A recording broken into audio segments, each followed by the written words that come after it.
राष्ट्रपिता कहते हैं उनको। और भारत भूमि के एक ऐसे महान नायक जिनको डॉक्टर B.R. अम्बेडकर साहब कहा गया। तो गुरुजी डॉक्टर B.R. अम्बेडकर साहब और गांधी जी के विचारधारा मैच नहीं कर, मैच मतलब उमा मिलान नहीं हो, वो एक दूसरे के मतलब सोच विचार से कोसों दूर रह। बाबा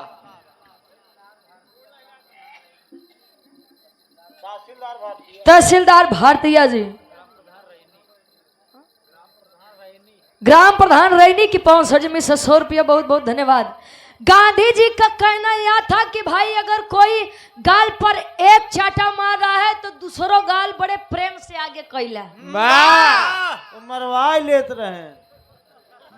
कौन भाला ये कहा तू और मारला। आज के जमाना ये बा कि क्यों एक हाथ हमारे और के 10 हाथ हमारा तले तो भाई भारत देश में गुजारा बा, नहीं तो गुजारा नहीं बा। तो आवा गुरुजी कहानी एक ऐसा उठावा कि सबके आनंद भी आवे और कुछ नई चीज भी मिले।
अब सवरी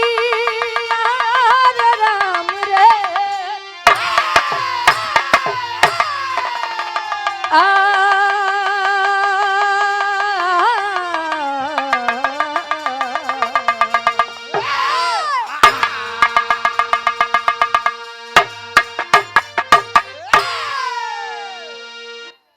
चार लाइन भूमिका के अंदर कवि जी भाव लिखते हैं कैसे।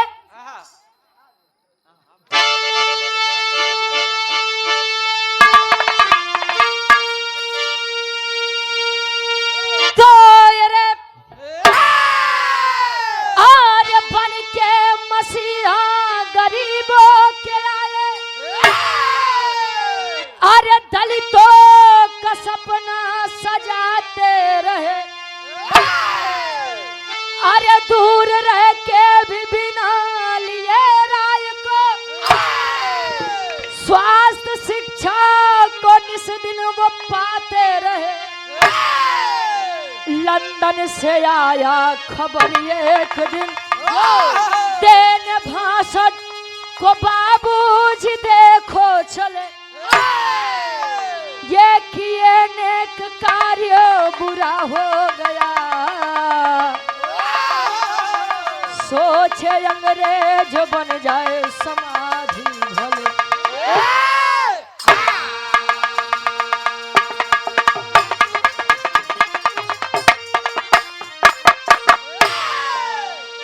कहे लंदन से आया खबर एक दिन देने भाषण है देखो बाबू छले। लंदन माय लंदन, हाँ हाँ तू अपने गुरु वाली बात। लंदन की रानी विक्टोरिया जो कम समय में कम उम्र में बहुत बड़ी हुकूमत करके इस संसार को अलविदा बोल कर गई थी। देखिए भाई, कोई अमीर हो, कोई गरीब हो, कोई गोरा हो, कोई काला हो, कोई सांवला हो, सबकी मंजिल एक है। आया है सो जाएगा राजा रंग फकीर। और कोई विमान पे चढ़ चला, कोई बंधा जात जंजीर। जो आया है उसे जाना है, चाहे 4 दिन आगे और चाहे 4 दिन पीछे। रानी विक्टोरिया की पुण्य तिथि रखी गई।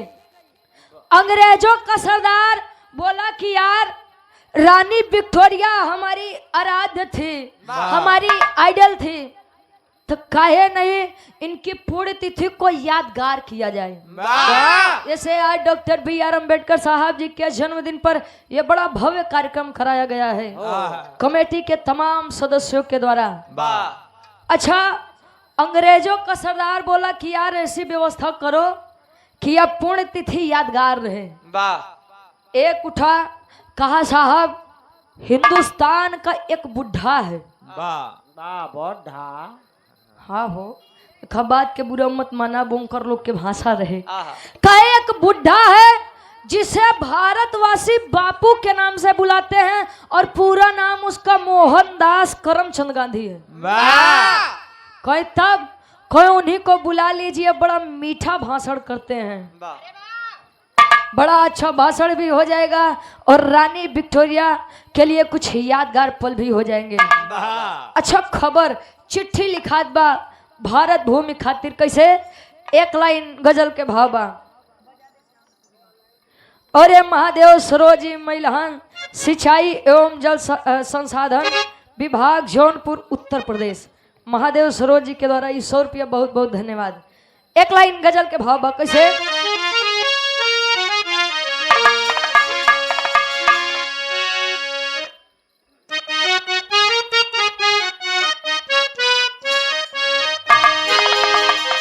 क्या बात है? कहे कि मेरे गुरु जी बड़ी बढ़िया तरह के संकेत करते हैं। एक लाइन बढ़ो का। क्या बात है? अरे बजा दे श्याम बसुरिया तो मजा आ जाए।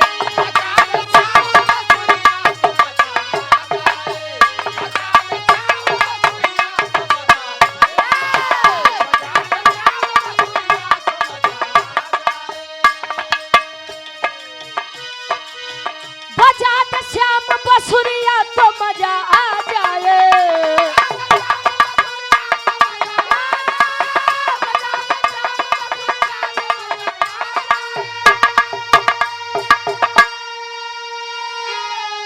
अरे तो बजा दे श्याम बसुरिया तो मजा आ जाए। हिला दे पत्थरी कमरिया तो मजा आ जाए। हिला दे पत्थरी कमरिया तो मजा आ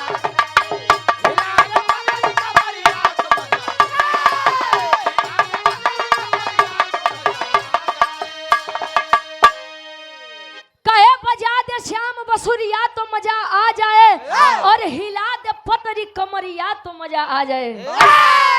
अरे वाह! लेकिन तर से बढ़िया कवि जी फौरज में लिखते हैं।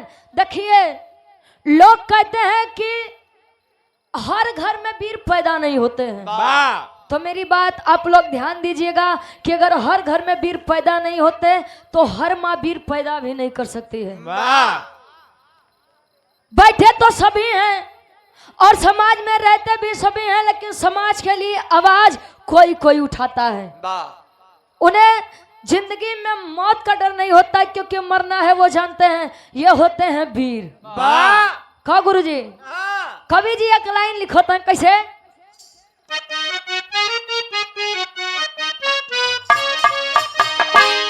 अरे दिखाया जंग में जौहर ऐसा मर्द कोई।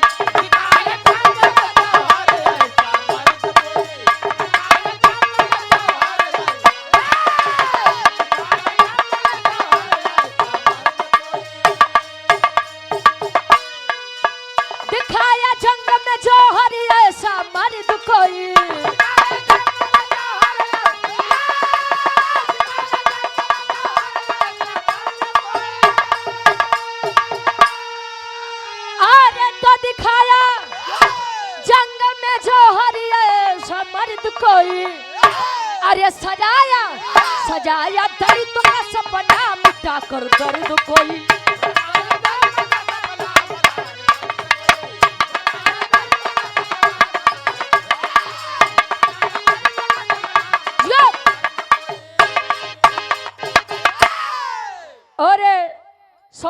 सम्मान हमारे बड़े भाई विनोद कुमार महिलान से और ये हमारे बड़े भाई अंकित यादव जी यानी राकेश चचा के साले साहब। वाह मम्मा है तुम्हारे। अच्छा हाँ यार बड़ा सही पद याद तू जोड़ लिया। वाह हम पदवा याद कई बैठी थे।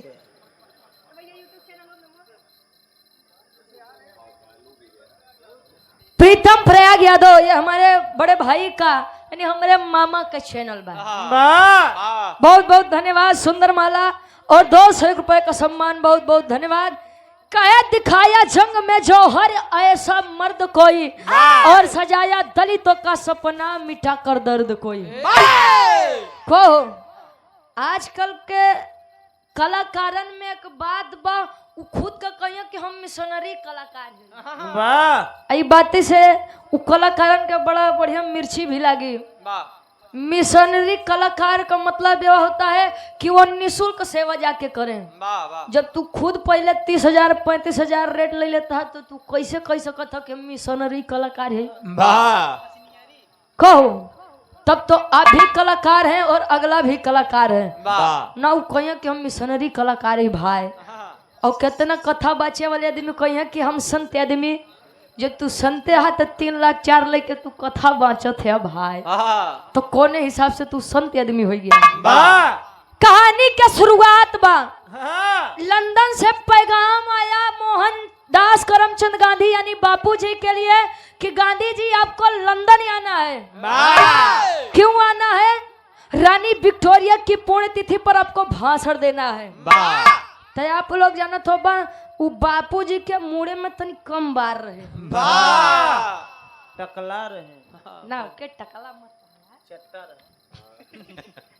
मतलब कि कम बार रहे बुढ़ौती के हिसाब से।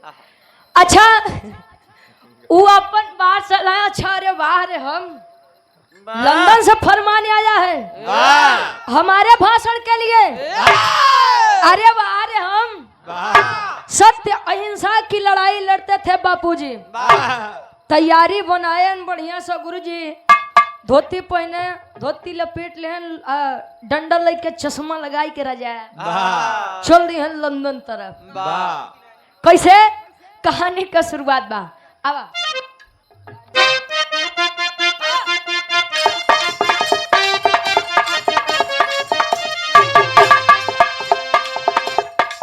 गांधी सुभाष नेहरू वतन के पुजारी थे।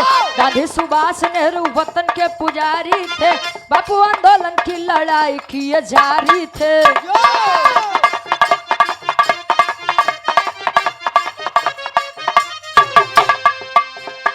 रखी तस्वीर में गांधी जी चुम्मा लेते हैं।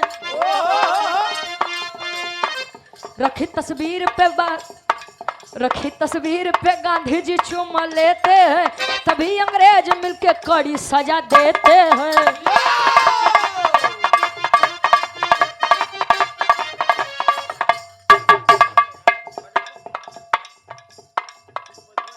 अब ए भाई रखी तस्वीर में गांधी जी चुम्मा लेते हैं। लगी तस्वीर में तब गांधी चुम्मा लेते हैं। तभी अंग्रेज मिलके कड़ी सजा देते हैं।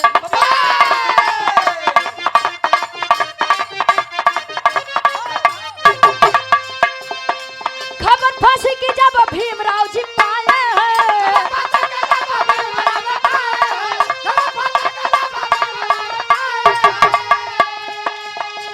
अरे तो खबर जब फांसी की भीमराव जी पाए भारत से लंदन की राह तब तक आए हैं।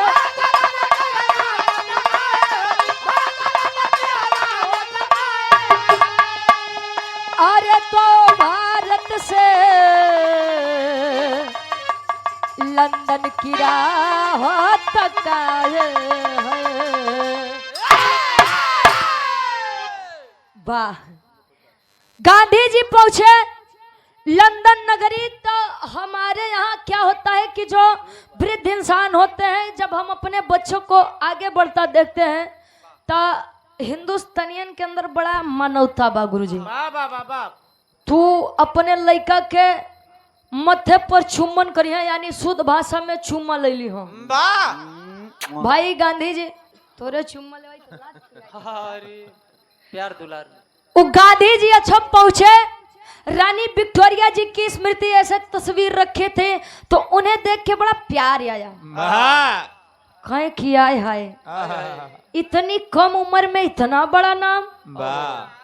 गए और उस स्मृति के यानी उस पिक्चर के स्मृति के मत्थे पर चुम्बन कर दिए गांधी जी। इतने में अंग्रेजों का सरदार खड़ा हुआ, कहे साले इसे तुम बढ़िया आदमी कहते हो, साले अय्यास को बढ़िया आदमी कहते हो। आते ही बतौर रानी विक्टोरिया के चित्त को भी साला नहीं छोड़ा। बहुत कमीना है साला जी अंग्रेज के बाबू। अच्छा विचार होत बा, गांधी जी कुछ समझे ऐसे पहले 10 बंदूक काने लगे दती गए, फांसी की सजा होगी। ऐलान कर दिए कि इस बुढ़े को आज से 5 दिन के बाद फांसी की सजा होगी इसे लंदन की नगरी में। खबर भिजवा दो किसे, भारतवासियों को, जिसे भी इस बुढ़े की तरफ से वकालत करना हो वो आ जाए, अन्यथा इसे फांसी की सजा तो होगी होगी। खबर पहुंचा हिंदुस्तान, सब सोचे कि यार अंग्रेजों से कौन वकालत करे। अब बापूजी बड़ा सज्जन आदमी है, उनको बचाना भी जरूरी है, लेकिन भैया गांधी जी से ये उम्मीद नहीं रही। कौन के हिंदुस्तान के आदमी। अच्छा लोग विचार करें कि यार गांधी जी से ये उम्मीद नहीं थी। खबर पहुंची डॉक्टर B.R. अम्बेडकर साहब जी के पास। सोचिए जिनकी विचारधारा नहीं मिलती थी फिर भी डॉक्टर B.R. अम्बेडकर साहब तैयार हुए और ऐलान करते हैं किस बात का, एक लाइन तरज लगत बा। और आप कंचन वर्मा जी बिजली विभाग महिलान से 100 रुपया, बहुत बहुत धन्यवाद बड़े भाई के द्वारा। और ये हमारे बड़े भाई सुयोग यादव जी जिला पंचायत सदस्य पद प्रत्याशी धनुपुर वार्ड नंबर 2 हंडिया प्रयागराज से, ये हमारे सुयोग भाई के द्वारा 501 रुपए का सम्मान। भैया के लिए भी एक गीत हो जाएगी आखिरी में। एक लाइन गीत लगत बा गुरुजी, कोनो लड़का कोनो लड़की के देख के कहो करे खूबसूरती के बखान करत बा। कैसे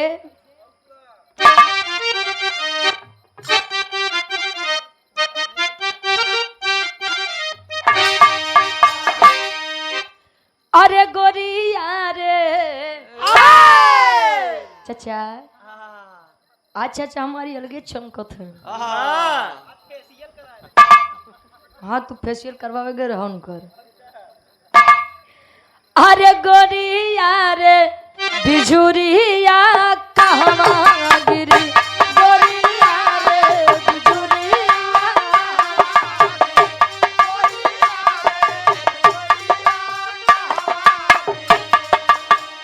रस से भरल गगरिया कहवा गिरी, रस से भरल गगरिया कहवा गिरी, गोरिया रे बिजुरिया कहवा गिरी, गोरिया रे बिजुरिया।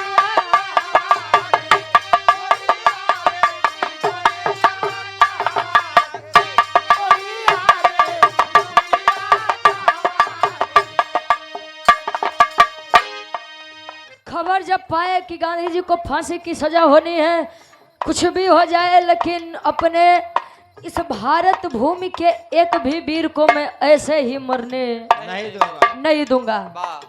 नीला कोट, टाई, हाथ में किताब, आंख में चश्मा लगाकर चले हैं डॉक्टर B.R. अम्बेडकर साहब। कहाँ बाबा जी, बाबा जी खबरिया सुन कर चले, सुन कर चले।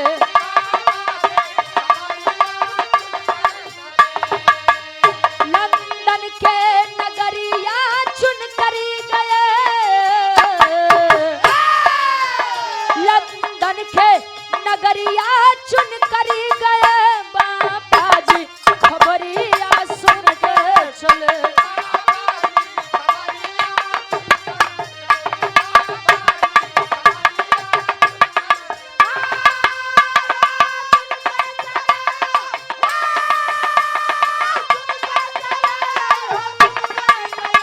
बाबा जी खबरिया सुन के चले।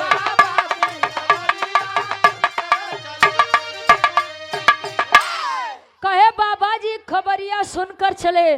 पहुंचे हैं, अच्छा गांधी जी को गिरफ्त में रखा गया। अंग्रेजों का सरदार गुस्से में आंख लाल करके बैठा है। साले ने हमारी रानी विक्टोरिया को चुम्बन किया, नहीं छोड़ेंगे इसे। अच्छा डॉक्टर B.R. अम्बेडकर साहब जब पहुंचे, उन्होंने कुछ नहीं कहा, केवल मध्यम स्वर में एक बात कही। क्या कहा? अरे इंद्रजीत सरोज जी महिलान पावर हाउस इस कमेटी के सक्रिय कार्यकर्ता हैं। हमारे गार्जियन जी के द्वारा 51 रुपया। जय भीम नमो बुद्धाय। बहुत बहुत धन्यवाद। साधुवाद बा। कैसे? लंदन में पहुंचा जहां गोरो की टोली।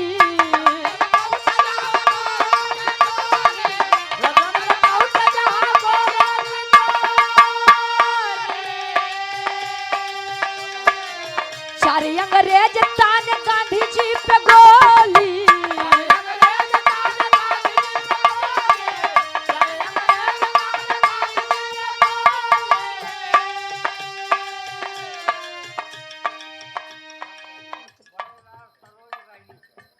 बड़े लाल सरोज जी रैनी की 500 जमी से 50 रुपया। बहुत बहुत धन्यवाद।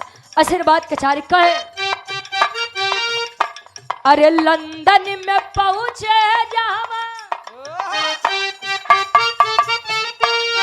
अब गोरो की टोली। चार अंग्रेज ताने गांधी जी पे गोली।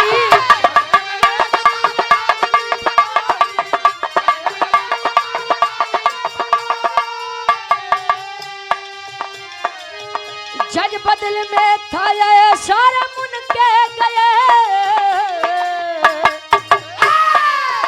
जज ऐसा था या खेरे मुन कर गए।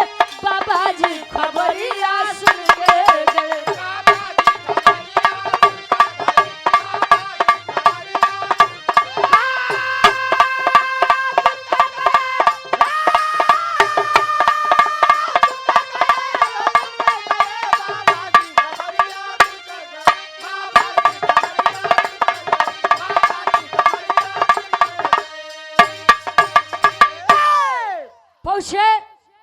उन्होंने मध्यम स्वर में एक बात कही, मैं भारत भूमि से आया हूँ। कहे अच्छा उस बुढ़े के लिए आए हो? कहे कुछ कहा लेकिन आए तो नहीं बदे है। कहे तो कहे कि ए साहब मैं ये नहीं कहता है कि उन्होंने क्या किया है और क्या नहीं किया है। मैं केवल इतना चाहता हूँ कि खाली एक बार मुझे गांधी जी से मिलवा दीजिए। क्यों? कहे बस कुछ काम बा, आपस के बात बा। कहे अच्छा देख मिलवा तो तुझे मैं दूंगा, लेकिन उसे अब कोई भी नहीं बचा सकता। ईश्वर की कसम है, अगर उसे कोई बचा ले गया तो हमारे ऊपर धिक्कार रहेगा। कहे कि यहाँ पर मैं लड़ाई करने के लिए नहीं आया हूँ, यहाँ पर सभी को कहने का अधिकार है, इसलिए मैं आया हूँ, अपनी शिक्षा के बल पर आया हूँ। मुझे गांधी जी से भेंट कराया जाए। सरदार हंस पड़ा। का कहे गीत बदलत बा, कोनो लइका चलत बा कमाए बदे, थले ओकर दुल्हिया ओकर घोड़वा पकड़ के कहे ए स्वामी कुल दिन तक कमाने के बाद कहे कुल दिन तक कमाने के बाद खाली एक बात हमार सुना। कैसे समझावे? एक लाइन गीत लगत बा।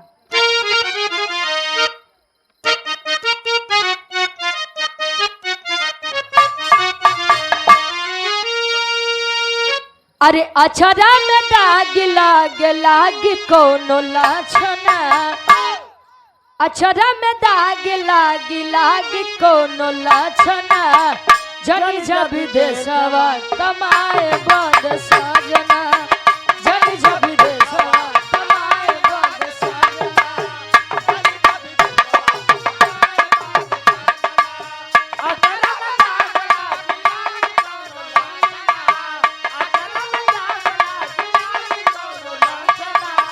जनी जब देशवा कमाए बद सजना जनी जब देशवा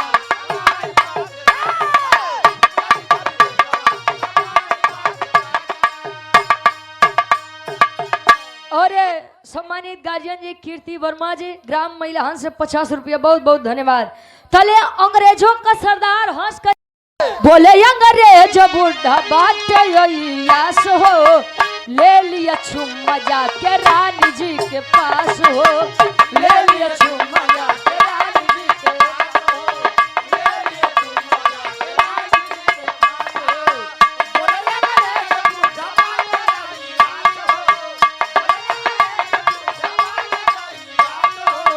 ले लिया चुम्मा जाके रानी जी के पास हो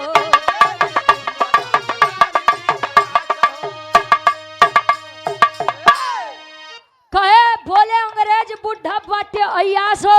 अरे साला एक नंबर का अयास आदमी है वैसे सावधाने रहा भाई लोग बुढ़वो आए रहा तो चश्मा लगाए क्या बड़ा साधारण आदमी लगे अये नहू यानी डॉक्टर बी.आर. अम्बेडकर साहब जी के कहे कि ये भी चश्मा लगा के आए हैं और दिखने में ये भी बड़े साधारण आदमी लग रहे हैं। ये दोनों 4 से आए हैं। कहाँ से आए हैं? 4 से आए हैं। उ का होतो हो 2 से लकत ना 2 लगाए 4 है। बाबू तक मजा भाई। अच्छा यही होती है साहब शिक्षा का मायने यही होता है कि आदमी अगर चाह ले ज्ञान है उसके पास तो बड़ी से बड़ी मुसीबत से निकल सकता है। दिखने में साधारण दिखने में एकदम साधारण दिखने वाले पुरुष देश का संविधान लिखकर गए जिसे भारत भूमि का हर एक नागरिक जानता है लेकिन कोई कोई मानने को तैयार नहीं है। अच्छा चले हैं सैनिकों के साथ बाबा साहब केवल मन में यही है कि आखिर गांधी जी ऐसा कैसे कर सकते हैं। तले पहुंचो थेंका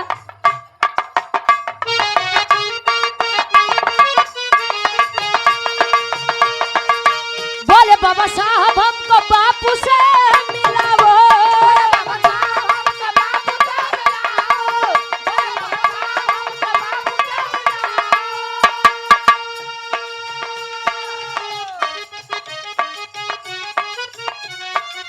रानी विक्टोरिया का दर्शन करावो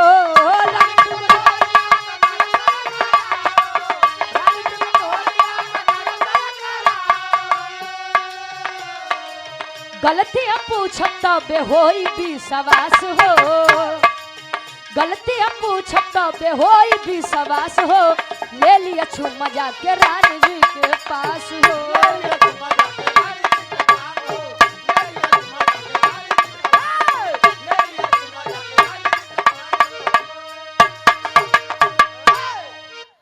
आए गांधी जी के पास सैनिकों ने कहा कि भाई देख तेरे पास 2 ही मिनट का समय है। पहुंचे तो गांधी जी आंख में आंसू है भाई बैठा है कहीं कार्य करे बदे आए हुए तो कुल साला उल्टे हो गया। पहुंचे डॉक्टर बी.आर. अम्बेडकर साहब विचार किए इशारा किया कि आखिर क्या बात है गांधी जी। कहे कि भाई क्या बताइए अब कहे नहीं बताइए और ज्यादा लंबा मत बताइएगा खाली मेरे पास 2 ही मिनट का समय है उसके बाद समय नहीं है।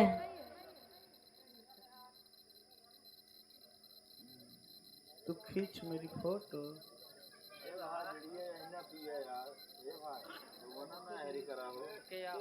खे बीड़ी पियत बा भाई का रकेश भाई है करबा खाकी वर्दी चले लागे। महादेव सरोज जी महिलाहन से सिंचाई एवं जल संसाधन विभाग जौनपुर उत्तर प्रदेश पत्नी डॉक्टर पल्लवी सरोज। अच्छा ये सुंदर माला और 100 रुपए का सम्मान बहुत बहुत धन्यवाद बा। अच्छा बाबू आवत है हाँ हाँ बिल्कुल बिल्कुल। ए भैया कहे खाली मेरे पास 2 ही मिनट का समय है। अच्छा ये आशीष भैया जो हैं, ये देखिए ये 500 दे रहे हैं, ठीक ना? हाँ। इस तरफ 500 है और इस तरफ वाला जो है हाँ, वो 200 है। 200 वाला। अच्छा और ये पुष्प है आप, ठीक है? माला माल दोनों ले ले। अरे बिल्कुल बिल्कुल भैया, इतने में केवल हमारा दर्द तू ही समझा था। ये आप सनी सरोज जी महिलान से, धीरज यादव भाई महिलान से, अमन सरोज जी महिलान से, दिनेश रंजक जी, अनुज रंजक जी और हिमांशु सरोज जी, ये हमारे सभी भाइयों के द्वारा ये 200 रुपए का सम्मान। और ये आप बड़े भाई आशीष यादव जी भावी प्रधान पद के प्रत्याशी हैं श्रीनगर महिलान से, सुंदर माला 500 रुपया। बहुत बहुत धन्यवाद। विजय का तिलक आपके मत्थे पर लगे, यही हमारी दिली कामना है।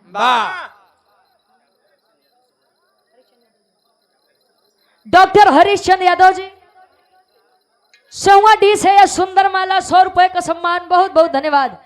कहे कि मैं आया था रानी विक्टोरिया, देखिए वो बताना भूल गए कि मैंने रानी विक्टोरिया को नहीं बल्कि रानी विक्टोरिया की स्मृति पर चुम्बन किया था। कहे मैंने रानी विक्टोरिया को अपनी बेटी समझ करके चुम्बन कर दिया। कहे गांधी जी तोले तो तू यार गलत काम कर दिया, खो रानी विक्टोरिया के चुम्बन कर दिया। कहे के रे भाई हम सोचे कि कम उम्र में बड़ नाम बा एकर बेचारी के, आ ई के पुण्य तिथि में हमका बोलावा के बाद तले हम चुम्बन कर दिया। कहे हो यानी सजीव नहीं थी, यानी फोटो पर ही आप चुम्बन किए हैं। कहे हाँ। कहे हो ये अंग्रेज साली, ये साले एकदम पूरे मतलब जनते कुछ नहीं चला हम फांसी सुनावा। कहे अब तू गांधी जी परेशान मत हुआ, मैं आया हूँ और ये मेरा वादा है कि मैं आपको बचा के लेकर यहाँ से जाऊंगा। वादा दिए, सैनिक इशारा किया कि ये भाई चलो अब मुलाकात वही वकालत करना जहाँ पर सभा लगेगी। अच्छा पहुंचते हैं, एक तरफ गांधी जी, एक तरफ सरदार, एक तरफ पूरी सैनिक और अकेले डॉक्टर BR अम्बेडकर साहब अपनी पुस्तक लिए खड़े हैं उस बीच सभा में। कहे का कहे टेरी के भाव लगत बा। अब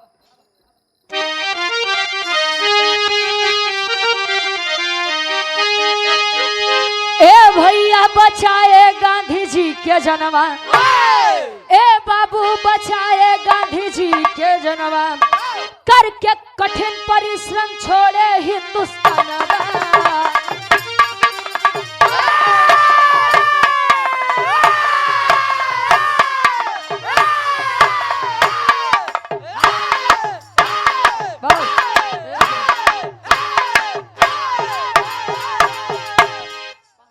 बस भाई बस तोहार गवैया हाँ वो हरिओम भैया इतना बढ़िया आदमी हो, वो सब कछड़ू अपने गवैया तरफ झपटत है भाई, ऐसे हमको तो उसी बड़ी डर लागत है।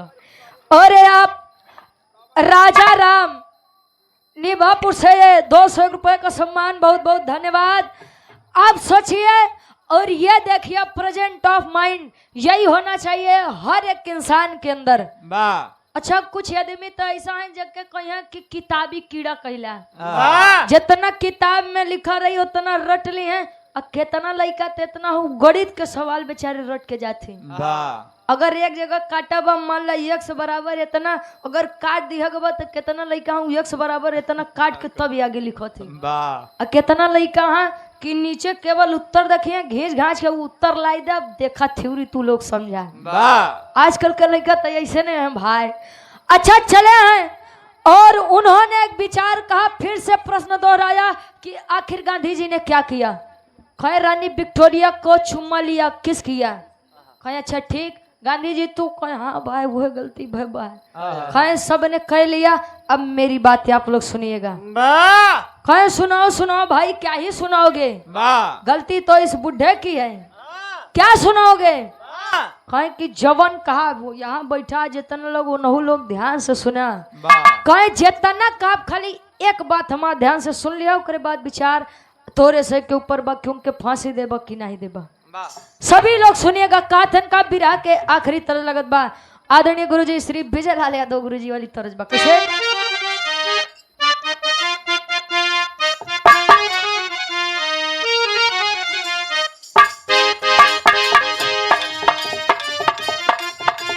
दुल्हन कहे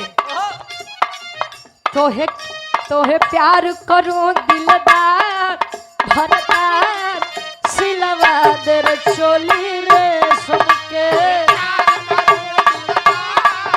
भरदार सिलवा दे रे सबके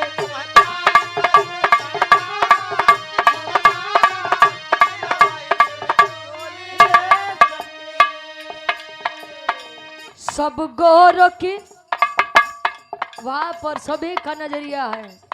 सब गोरों की आंखें लाल हालाल सुन करके बातें मौन हुए लाल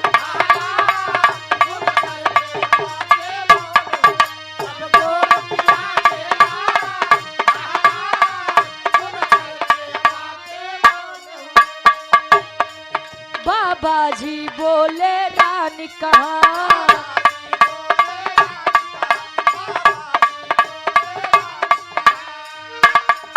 गांधी जी को भी लाओ वहाँ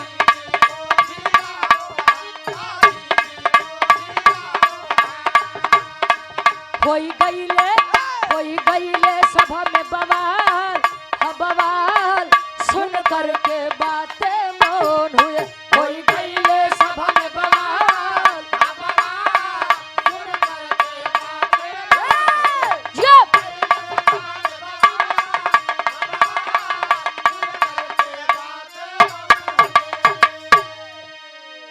कहे बाबा जी बोले रानी कहाँ गांधी जी को भी लाओ वहाँ कहे कि ये महाराज मैं केवल एक प्रश्न पूछता हूँ क्या गलती एक तरफ से होती है ताली एक हाथ से बाजती है आप लोग बताइए खरा कैसे चाहे ताली एक के हाथ से बाजा था अच्छा दोनों हाथ से बाजी अरे तोरी ने बकले ले आदमी रहे तू दुइयो अंगुल से बजाई ले भाई कहे कि ये बताइए क्या ताली एक हाथ से बजती है कहीं नहीं बजती है कहे तो फांसी की सजा केवल गांधी जी को ही क्यों दी जा रही है रानी विक्टोरिया कहाँ है कहाँ साले पागल है क्या यार अब यार है ये नहीं है तो उनके कहाँ से फांसी दे दे कहे कि अगर गांधी जी ने उनको चुम्बन किया उनको बुरा लगा तो उन्हें भाई हट जाना चाहिए था तो काहे चुम्बन करे दिए वो चुमवावत रही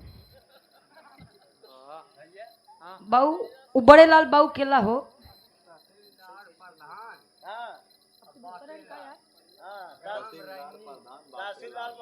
तहसीलदार प्रधान जी और बाकेलाल जी ग्राम रहने की पवन सर जी से 100 रुपया बहुत बहुत धन्यवाद कहे कि जब उन्होंने चुम्बन किया तो रानी विक्टोरिया को हट जाना चाहिए था और अगर वह नहीं हटी तो गांधी जी के साथ साथ उनको भी फांसी पर चढ़वाइए कहे कि अरे यार रानी विक्टोरिया जीवित नहीं उनकी फोटो पर इन्होंने चुम्बन किया है कहे कि कहो तू लोग पढ़ा लिखा गंवारी आदमी है का यार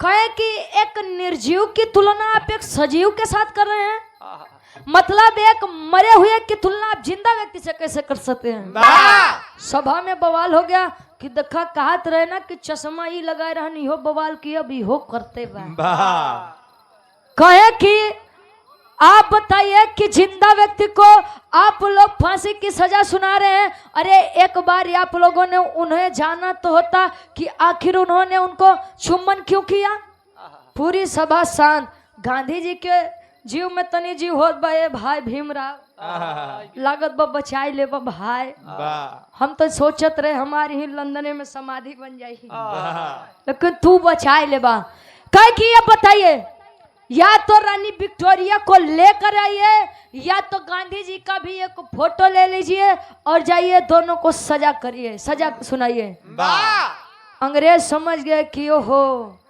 इसीलिए इन्हें लोग सम्मान का पात्र समझते हैं बारे डॉक्टर B.R. अम्बेडकर साहब तालियां बज गई उनके नाम पर कि अगर यही बात गांधी जी भी किए होते तो शायद इतनी बड़ी नौबत ही ना आती गांधी जी कहे भाई हमके कहा के कुछ मौके नहीं दिया अयाज बुढ़ा पापी बुढ़ा कुल तो तू ही लोग बनाई दिया तो हम का बोली भाई यही होता है कभी कभी कि हम करने नेक कार्य चलते हैं लेकिन हमारे साथ गलत हो जाता है। वाह ये सब आदमी के साथ हो तो कह रखे सच्चा कहो अच्छा सो वो नहीं का चाचा चले हैं बापूजी को लेकर के भारत नगरी के तरफ। तले गांधी जी धन्यवाद करते हैं डॉक्टर बी आर अम्बेडकर साहब। अरे ऐसे महान पुरुष थे हमारे डॉक्टर बी आर अम्बेडकर साहब। आज के लोगों की मैं मानसिकता बता दूं, लोग तो एमा परेशान है कि मोनालिसा बियाह कैसे करें। राकेश चाय आप बताओ थे, हम कबो कबो सुने रहे कि कुंभ के मेला तो लगा लेकिन कुंभ मेला लूट के लगे बेचारी मोनालिसा। आज के समय में वो गुरु जी सबसे ज्यादा बेचारी फेसबुक पर हुए तहलका मचाए बा। मोनालिसा ने एक मुसलमान लड़के से शादी कर ली है, मोनालिसा फरार हो गई है। मतलब कि अपने जिंदगी से ज्यादा लोगन के दूसरे के जिंदगी में बड़ा मजा आवत बा। अपन बिटिया कहाँ बा नहीं पता लेकिन दूसरे के बिटिया कब आवत बा, क्या करे साथे आवत बा। ई पड़ोसी बड़ा बढ़िया निगाह दौड़ी हम तो कहो ऐसे ना विकास करी हमार भारत देश। आगला इंसान एक पैक मारत बत कहे ए भैया एक आध पैक हम देता यार आज हमारे पैसा नहीं रहा। नवरात्रि रही तो कहे मांस मदिरा से दूर रहेंगे 9 दिन। और जैसे नवरात्रि खत्म भे विश्वास मानो सबसे ज्यादा भीड़ ही दुकानें पर दिखाने। तो ऐसे ना विकास होई कभी नहीं होगा। डॉक्टर बी आर अम्बेडकर साहब के जन्मदिन मना लीजिए, पुण्यतिथि मना लीजिए, हल्ला बोलवाइला ऐसी विकास नहीं हुई। इसीलिए उनका नाम डबलू भाई बबलू बबलू चल्ला थे। इसीलिए तो का कहा करी भाई बीड़ी पीवैया आदमी आल्हा के भाव में कवि जी लिखते हैं का लिखा है आवा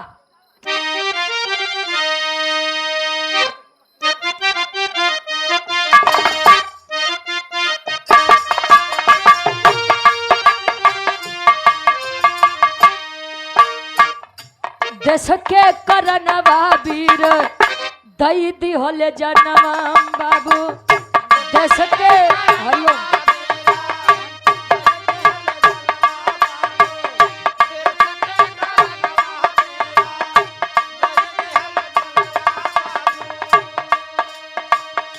अमर होई के भारत खातिर भइले शरणा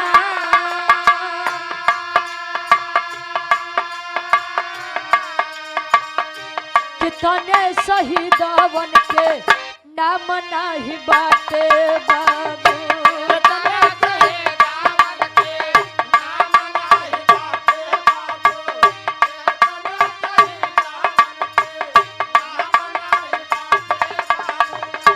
भर रहल देशवा में छोर बेईमान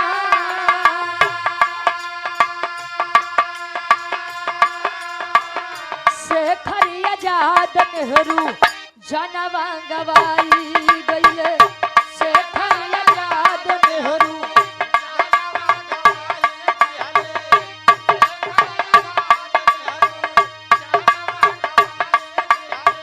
लाला लाजपत राय भइले कुर्बान।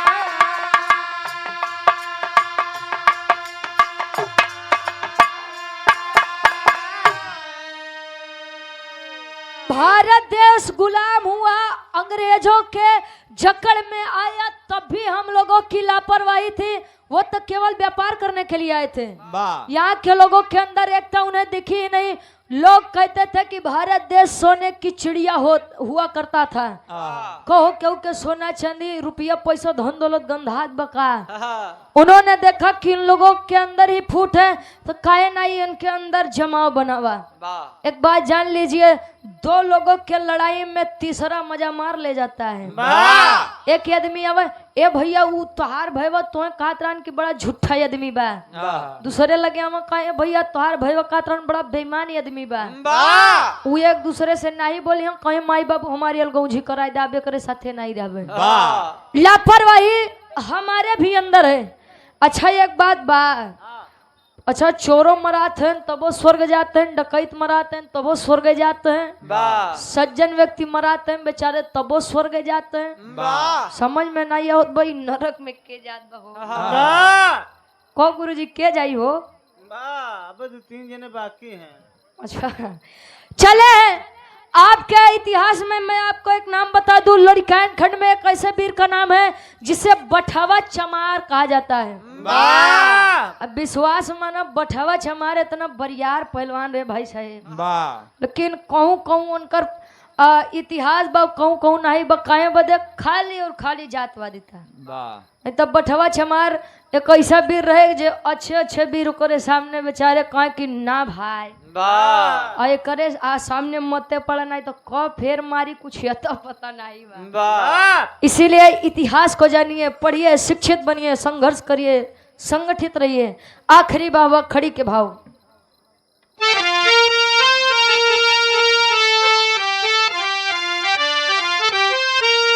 अरे तो सोते बहुजन के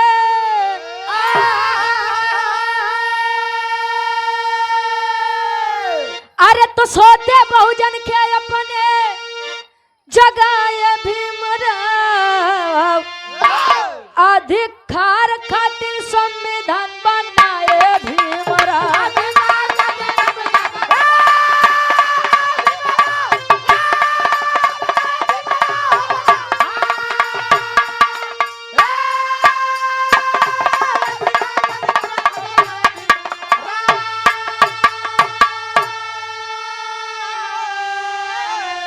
अरे तो गूंगे और बहरे बन के सोया भारतवासी, जजबा जुनून रहा फिर भी उदासी।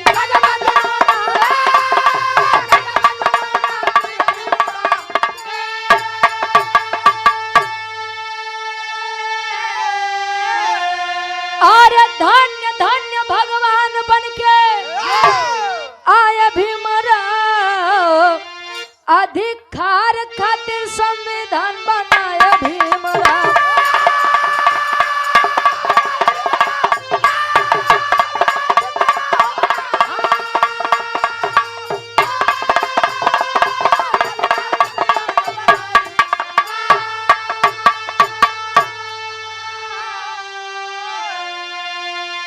गूंगे और बहरे बन के बैठे थे भारतवासी। उस समय बैठे थे तो जगाने वाले एक आ गए डॉक्टर बी.आर. अम्बेडकर साहब। कई महान पुरुष आए, लेकिन इस भारत भूमि के सोते हुए बहुजन समाज को पता नहीं अब कौन जगाएगा। गुरुजी आजकल कितना आदमी हैं वो 2 टाइम खाना पाए जाए, बढ़िया कपड़ा पाए जाए, कहिए कि भैया हम संतन से का परी। देश दुनिया में का होता हमसे का लेना देना बा भाई, हम तो खाए पहिरे के पौते ही एक दिन मरे जाए, का मतलब बा। राजनीति में ऐसे का मतलब बा।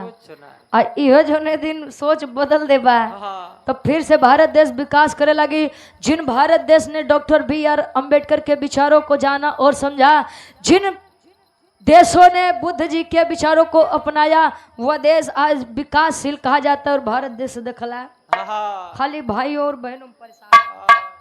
इसीलिए हाथ जोड़ के फिर से निवेदन है, डॉक्टर बी.आर. अम्बेडकर साहब जी की जयंती अगर मना रहे हैं, कलाकारों को बुला रहे हैं, अगर कलाकारों की बात से अगर 10-5 आदमी भी जागना शुरू कर दें तो ऐसे ने भारत देश अब बहुजन समाज जाग जाई कर रखे सच्चा।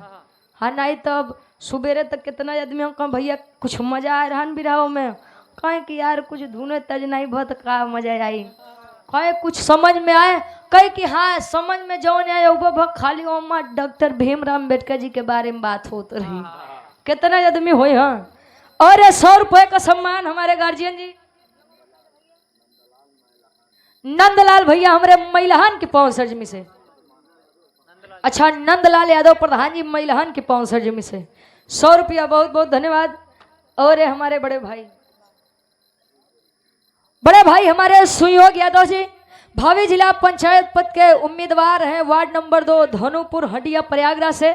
यह सुंदर माला 500 रुपए का सम्मान बहुत बहुत धन्यवाद बा सुयोग भाई के। और आप कमलेश कुमार जी बिजली विभाग ग्राम मैलहन 100 रुपया कमेटी के आप कार्यकर्ता हैं। अच्छा कमेटी के आप सचिव हैं। सबके अक्षर में इस मंच के माध्यम से धन्यवाद बा जो बैठ करके हम दोनों कलाकारों को आप लोग समय दे रहे हैं, अपना कीमती समय दे रहे हैं। आखिरी में खानदान के परिचय बा। अब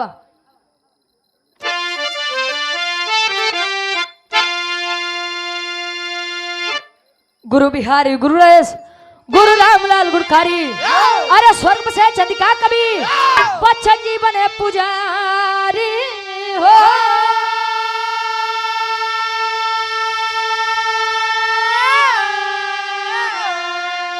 अरे बचाए गांधी जी के जन्म, गावे रुचि यादो बिरहा बन के आंधी, बचाए गांधी जी के जन्म।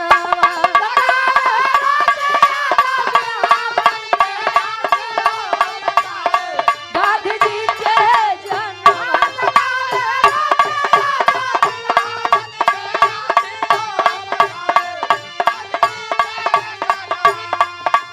देख तेरे संसार की हालत, देख तेरे संसार की हालत, क्या हो गई भगवान, कितना बदल गया इंसान, कितना बदल गया इंसान। और ये हमारे सुयोग भाई जी बड़ा सपोर्ट कर रहे हैं, बड़ा प्यार दे रहे हैं कलाकारों को भी, और आपके द्वारा 1000 रुपए का सहयोग हुआ है। कमेटी को भी बहुत बहुत धन्यवाद है हमारे सुयोग भाई का। गंगा प्रसाद पटेल जी रैनी की 500 जमी से 51 रुपया कहे। सूरज न बदला चांद न बदला, सूरज न बदला चांद न बदला, ना बदला है आसमान, कितना बदल गया इंसान, कितना बदल गया इंसान।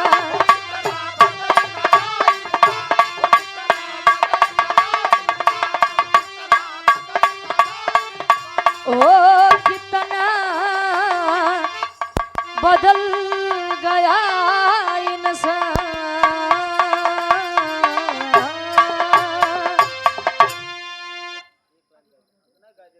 एक लाइन हमरे सहयोग भैया खातिर हो जाए हमरे